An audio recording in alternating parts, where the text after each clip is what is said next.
Welcome back to another edition of the What's the Play podcast. I'm Brian, and before we jump into the content today, just wanted to give you guys a brief rundown of what's going to be taking place a little bit more here on the channel. So, for this episode, this isn't an episode, but we had a conversation, and we decided that in addition to the episodes that we do weekly, that we felt that there may be a need to do more individual content or even small group content.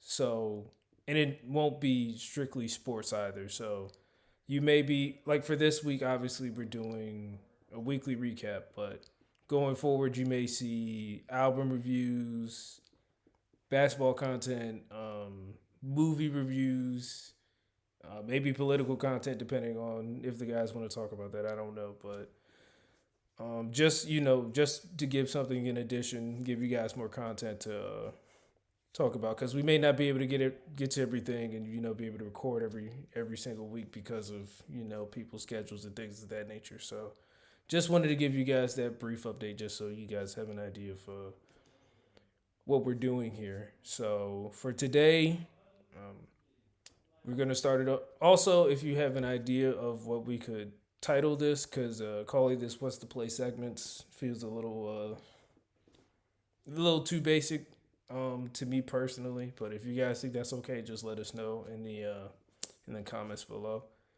So today we're going to do the weekly recap for Week 8 of the NFL season. So the way I'm going to do it today, I'm going to do certain themes. So every game won't be touched on, but there will be certain themes that there are games that were grouped into certain themes so that people are able to so that we're able to get to everything, and everything will be able to flow pretty quickly. Okay, so the first theme that we're going to talk about today is titled "Defense Rules the Day." So the first game that we'll talk about is one that just happened not too long ago, the Monday Night Football game, the Raiders and the Lions. This is a game that the Lions controlled throughout for sure, as they held the Raiders to 157 total yards. They sacked Jimmy Garoppolo 6 times, and they forced a fumble. Also on the other side, the Raiders defense did their part to try to keep this game close, as they forced 3 turnovers and got a pick 6. This game was the score was a lot closer than the final score was a lot closer than the game actually indicated, because it was just a game where the Raiders offense didn't really seem to get going too much outside of the one drive where they were able to really rely on Josh Jacobs heavily running the football and getting into the end zone offensively. Offensive line had their struggles for sure, as we just said, because Jimmy got sacked 6 times. But it also seemed like they weren't able to get anything going. Jacoby Myers, I think, only had like 1 catch. Devontae had like 1 catch. Devontae Adams only had like 1 catch on 6 targets. So that's definitely not a recipe for success if you're the Raiders. So I'm sure they will be doing their best to try to figure out how to balance this, because last week it was a situation where they threw the ball a whole lot to Devontae and they still weren't as productive offensively, albeit it was Brian Hoyer instead of Jimmy Garoppolo last week. But Josh McDaniels has to find a way to balance that out. Especially now, part of the problem is also that the Raiders don't seem to be running a lot of offensive plays, so they can't really get into a rhythm. Because there was one point in the game where I believe the Lions had 60 plays ran, and the Raiders only had 34. And when you look at that and you look at the difference in time of possession, it's very difficult to maintain a rhythm and to get something, to get your offense going if you're only running that low amount of plays in today's game. Next game, Jets versus Giants. This will probably be a pretty quick one. I mean, the Jets held the Giants to -9 net passing yards, and both teams had 24 combined punts. But to me, the biggest part of the game wasn't totally the decision by Brian Daboll to kick the field goal late when they were up 10-7 with about 30 seconds to go, if I'm not mistaken.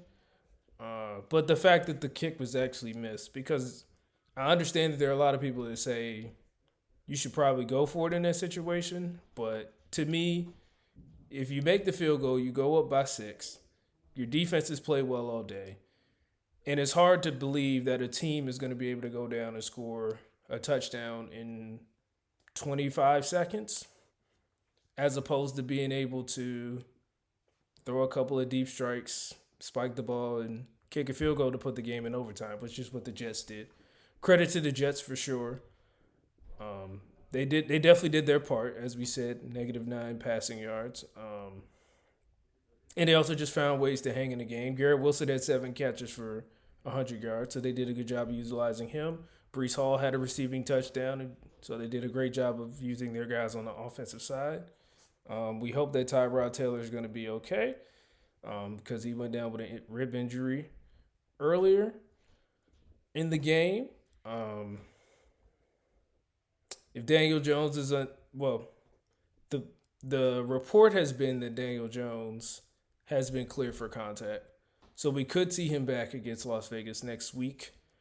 But it's probably going to be a situation that we have to monitor closely. It'll also be interesting to see what the timetable is on Tyrod's return, because I would not be surprised if we saw the Giants go out and try to sign a veteran quarterback like Matt Barkley, who a lot of people have been saying over the weekend, at least to the practice squad, in the event that Tyrod is not able to return pretty soon, because I don't know if they have complete trust in Tommy DeVito as their backup quarterback.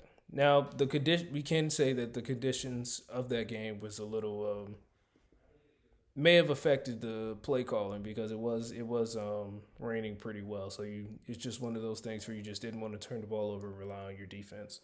Also, Kayvon Thibodeau had a great game, 3 sacks, phantom offsides penalty that came back to bite the Giants, but it was good to see him have another productive game and continue to grow as a second-year player. And we hope to see him continue to play well down the stretch. As for the Jets, they continue to, build momentum, and Zach Wilson has continued to hold the fort down for now. Defense has definitely carried the team, but both sides have pulled their weight as of late. And they hope that Aaron Rodgers comes back, hopefully he'll be able to return by the end of the season, as he is healing faster than anyone has from an Achilles injury at this rate, from what we're seeing. But yeah, and also we heard earlier in the day that Leonard Williams got traded by the Giants to the Seahawks for a second rounder in 2024 and a 2025 fifth rounder. I think that's very good value for, I won't even say the player, but just great value on the Giants' part, because Leonard Williams was probably not gonna be back next season. He also had a pretty high cap hit this year. If I'm not mistaken, it was like $32.3 million. So the Giants did have to eat a good amount of money to get that second round pick. But if you had asked me what I thought we could get for him, I probably would have said no better than a fourth. And if you could get a third, it would be great, because I don't think there would have been any compensatory picks coming back unless it was about probably a seventh rounder. So that's about it for that. We'll see what happens going forward for the Giants. I believe the Jets played the Chargers on Sunday night, if I'm not mistaken. So that will be an interesting game to see. See if the defense continues to run of embarrassing quarterbacks, as Robert Saleh said. Okay. Next game, Chiefs versus Broncos. For this one, great effort by Denver. I'd probably say this was their best effort of the season. Russell Wilson, arguably his best performance of the season. You could choose between probably this game and the Chicago Bears game. But for this one, honestly, to me, I think it just came down to turnovers and red zone efficiency. If you look at the turnover battle, obviously Kansas City had 5 turnovers to Denver's 1. And if you look at the red zone battle, Kansas City had 3 drives in the red zone, had 2 field goals, and had no touchdowns, while Denver had 5 drives, 3 touchdowns, and 1 field goal in those 5 drives.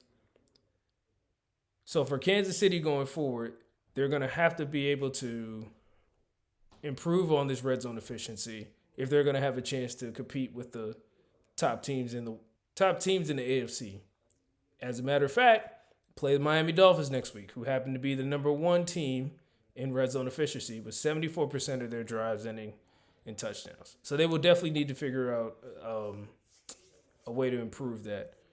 I'm not too worried about Kansas City on that end. I think that they'll be ready to play, and I think that they'll understand the magnitude, considering that there is now a four-way tie for first place in the AFC with the loss that they took yesterday, but also the fact that Miami is also the 2nd seed as of right now. So this is definitely a chance to make a statement if you're the Kansas City Chiefs going into next week. So I'm not too concerned about what I saw, but I do think, as we'll discuss with a few other teams, red zone efficiency is definitely something that they need to improve on going forward. Jaguars versus Steelers. There were 5 combined turnovers in this game, 6 combined sacks. Pittsburgh was 3 for 12 on 3rd down conversions and 0 for 2 on 4th down conversions. And for them, you have to hope that Kenny Pickett is okay, because I'm not sure how confident you feel about the offense, even when he's out there, because of the way that Matt Canada has structured his offense. But if you also have somebody like Mitch Trubisky out there, I think that you see that as a downgrade as well. So you have to hope that Kenny Pickett is okay, because he's obviously your best chance at quarterback. I know that's pretty obvious, but I mean that's all you can say there. I understand that Pittsburgh has to include Deontay Johnson in their offense. He actually had a pretty good game, 8 catches on 14 targets for 85 yards. But you also still have to find a way to get George Pickens more than 5 targets in a game if your running game is not effective enough. So in this game, Pickens only had 1 catch on 5 targets for 22 yards and a touchdown. Pittsburgh was only able to run the ball for 70 yards on 18 carries. And if we look at the games the Steelers win, George Pickens has had 34 targets and almost 110 yards, and his average almost 110 yards a game. In the games the Steelers have lost this season, Pickens has had 19 targets and averages 27.7 yards per game. So you can see the impact he has on the offense, whether Deontay Johnson is playing or not. But obviously, like most teams, you have to find a way to keep both of them involved. So it would be interesting to see what the Steelers do going forward. For Jacksonville, they found a way to win ugly. They keep pace with the other contenders in the AFC. As we said before, they're part of that 4-way tie.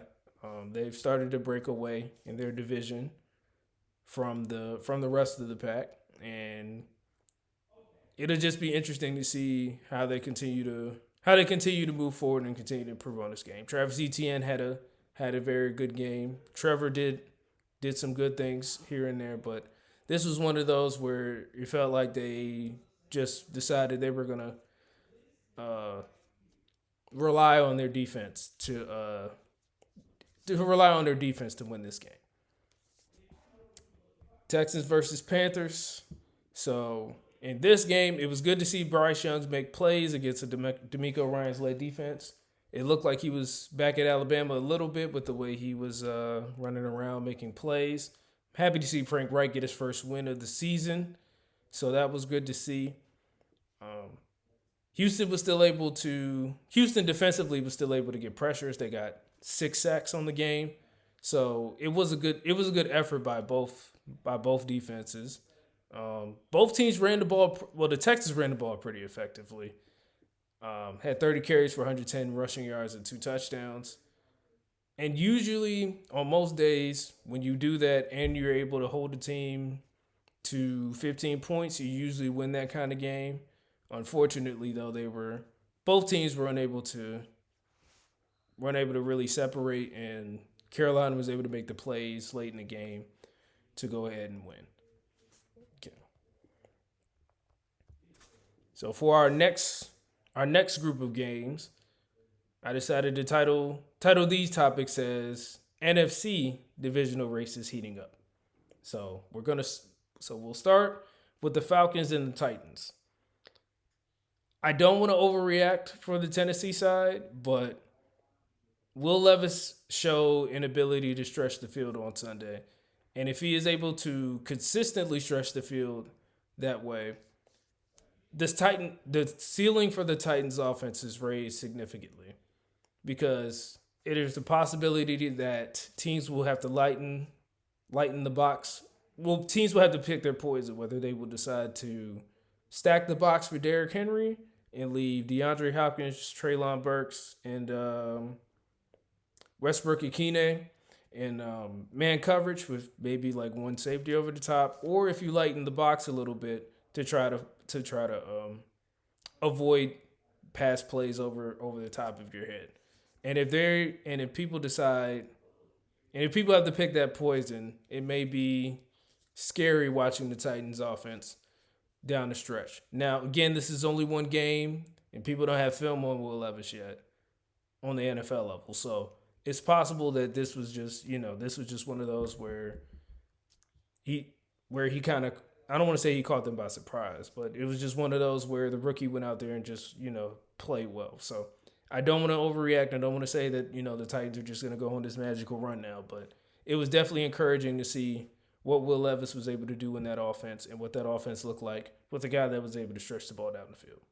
For the Falcons, you have to consider how much longer Arthur Smith is going to stay with Desmond Ridder as a starter now that they no longer have sole possession of the NFC South.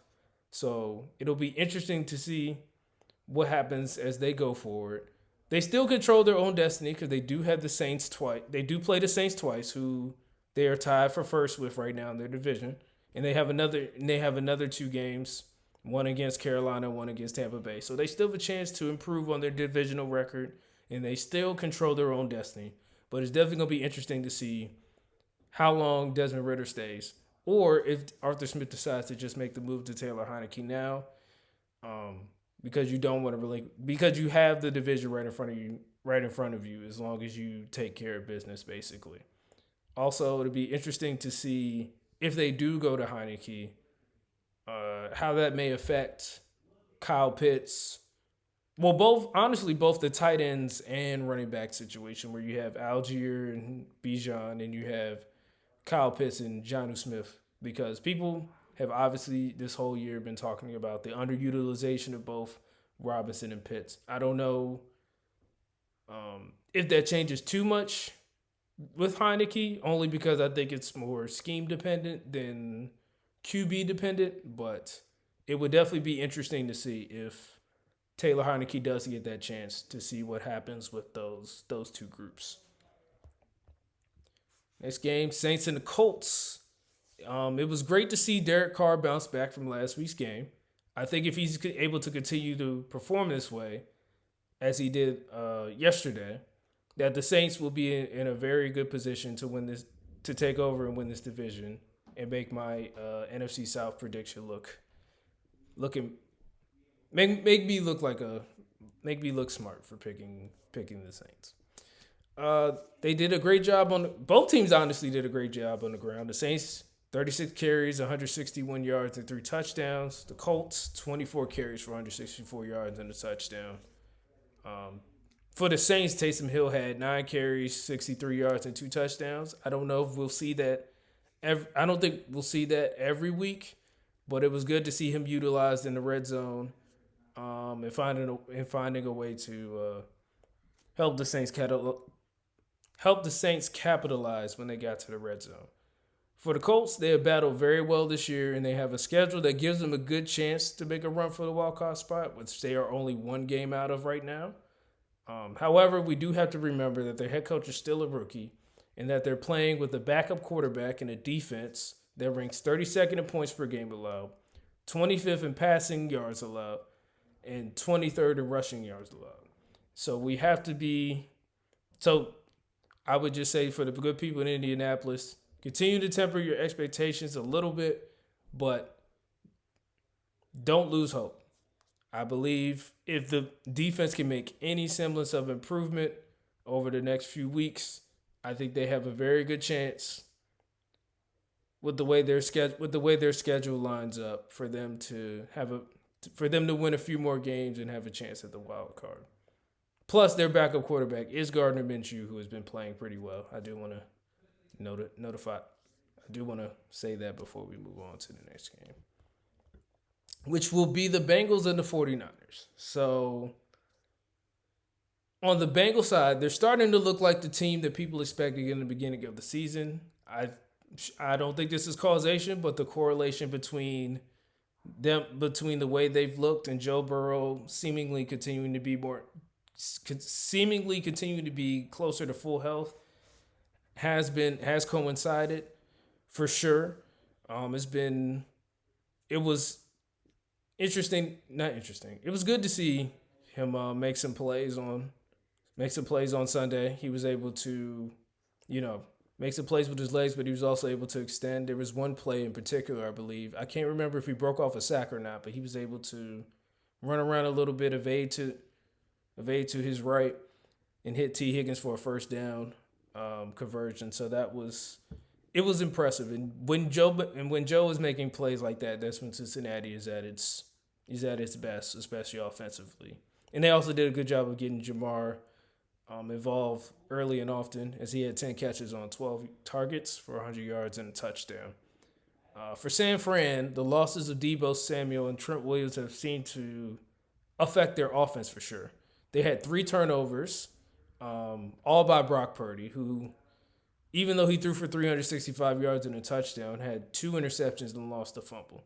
Now, since both guys have gone down, the offense has averaged almost 70 fewer yards a game, and they've had 7 turnovers over those last 3 games compared to only 2 in the first 5 games.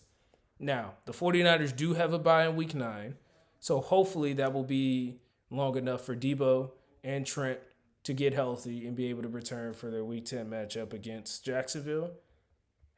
Since Kyle Shanahan did rule out Deebo for the Minnesota and Cincinnati games in advance, like 2 weeks in advance. So we knew that we weren't going to see Deebo for those 2 games. However, if they are unable to return for Week 10, I think that Kyle Shanahan needs to spend the bye week trying to figure out a way to keep this offense from being too over-reliant on Christian McCaffrey, who is himself battling an oblique injury, because you do want him to be able to play all 17, and you do want to make sure that in the event that Deebo and Trent have to miss even more time, it's not detrimental to your offense and detrimental to Brock Purdy as your leader right now. And then the final game for this category, Browns versus Seahawks. So P.J.Walker had an okay game. He went 15-31 for 248 yards, a touchdown. He also had 2 interceptions and a fumble lost. I think a lot of people have been saying this as of late, but the Browns are likely a quarterback away from being a serious championship contender. The defense has been championship caliber, and the offensive weapons, from Cooper to Njoku to the running back room, even without Nick Chubb, are present, and it's a pretty solid group of guys. So I believe if you have the right quarterback in there, that things could happen. While PJ has probably been serviceable at best, I don't know if you want him playing down the home stretch, because you do have to face the Ravens, the Steelers, and the Jaguars in 3 out of your next 6 games. And those are very good defensive teams, as we all know. So they will likely be tough to get, especially the Steelers, who we already saw them wreck one. We already saw their defense basically carry them in Week 2 against this very same Browns team. And while the understanding is that Deshaun Watson would be the guy to be that was supposed to be the quarterback to do that, I don't know if you can rely on him being healthy at this point. Just between the rotator cuff, the concussion last week, and other things, it's very risky. But I mean, you honestly have no other choice. Most likely. I mean, if you could find a way to convince a team like Washington to trade Jacoby Brissett, because he does know the offense and he's been there before and he's a very serviceable backup as well. You probably got to consider that, but for the most part, it's probably just hoping that Deshaun finds a way to stay healthy and returns back to the guy that played at Houston. For Seattle, they're currently in first place now in the NFC West with the 49ers losing this week. But there are a couple issues that could rear their heads over the next few weeks if they're not careful. So, as we said with the Chiefs earlier, Seattle's got to find a way to improve their red zone efficiency. They are currently 20th in the league with 50%. And we saw at points in the game, they were trying to find ways to score, and it was ineffective. Whether it was like trying to throw basically jump balls to D.K.Metcalf. I apologize. They weren't able to run the football too effectively in the red zone as well. So that was pretty surprising considering how good Kenneth Walker has been this year. And just in general, I think Geno Smith has to improve his play. He, as of right now, only has 9 total touchdowns to 6 interceptions through 7 games. Last year, he, of course, had 30 touchdowns to 11 interceptions over 17 games. So I think you definitely got to improve the TD interception ratio. And I think if they're able to improve their passing game, that will obviously help them improve their red zone efficiency. I wouldn't be surprised if they started to be, knowing Pete Carroll, just continuing to be more reliant on Kenneth Walker, Zach Charbonnet, and others to be able to run the football effectively and probably trying to be more of a play-action team. Tyler Lockett had a nice game. That was good to see. But, again, kind of like we said about the Steelers, I think you got to find a way to kind of keep Metcalf involved as well. If you can get both of them and JSN had the game-winning touchdown, so I have to bring that up too. So if they're able to get those guys, get all of those guys in a rhythm, I think Seattle's another team that we would consider to be dangerous, and they could definitely find a way to win the West if they're able to do that. So our final category of the day. I decided to title these underrated games of the week. Now, if you're a DMV native, you may just call these local games of the week. But, these are the underrated games of the week for me. First one, Eagles-Commanders. Considering the way the game went, even though he had a great game, I'm surprised that the play calling wasn't more balanced for Washington. Sam Howell went 39-52 for 397 yards, 4 touchdowns and interception, but there was only 16 total carries for Washington. So it was because they were winning for most of the game, it was interesting to see that they didn't try to stick with the run a little bit more and probably try to chew some more clock.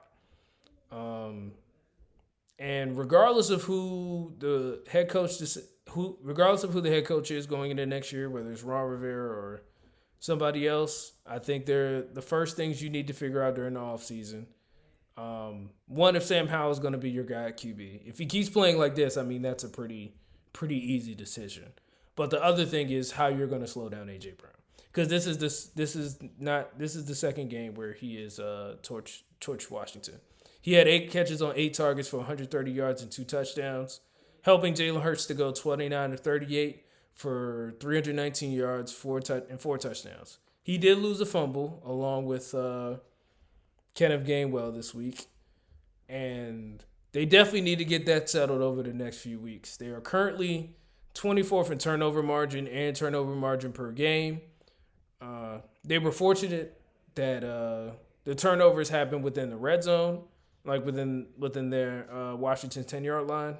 and that Washington was unable to capitalize like the Jets did in Philly's lone loss of this season.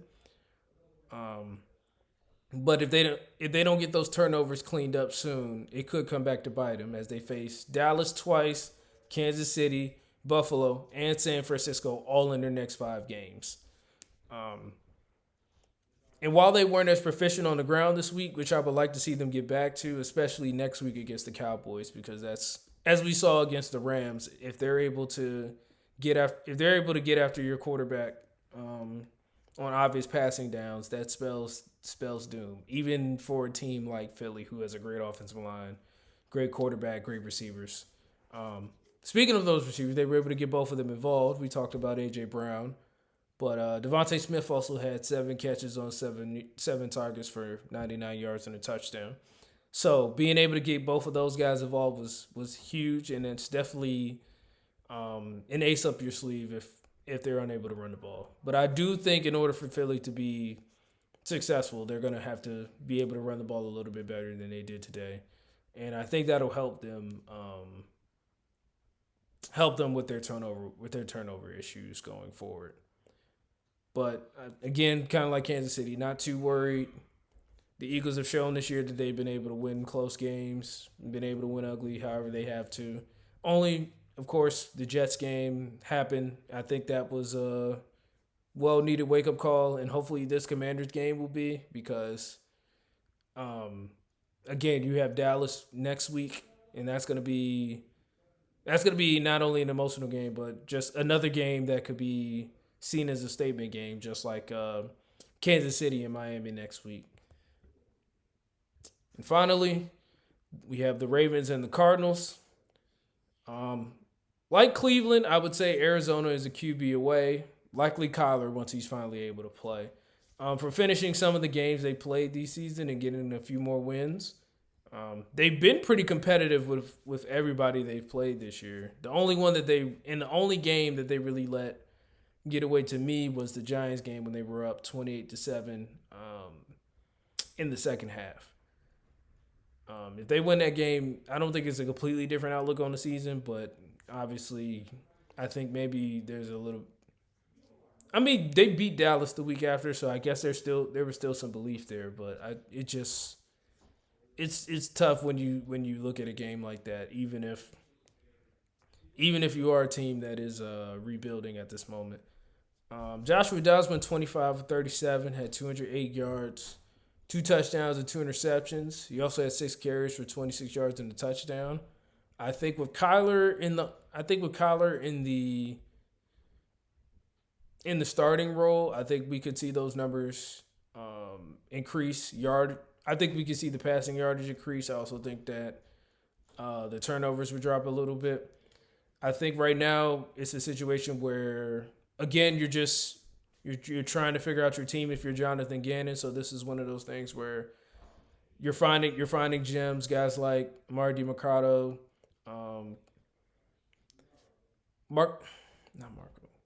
Michael Wilson. I'm sorry, Michael Wilson.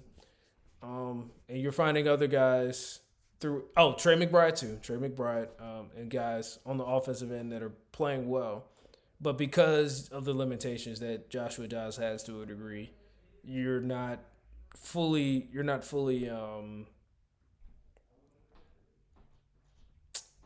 what's the word? You're not fully opening up the playbook, I guess you could say. So Dobbs has shown the ability to be able to run, obviously, as we've said on his stats, but it seems like it's one of those things where it's just you're kind of still in a play not to lose situation right now, and I think that plus the talent disparity between them and other teams has partially been the reason why they haven't been able to close out games. But I think with Kyler back there, you have more of a belief, and I think that's why they'll be able to win some more of these games that they haven't won earlier in the season.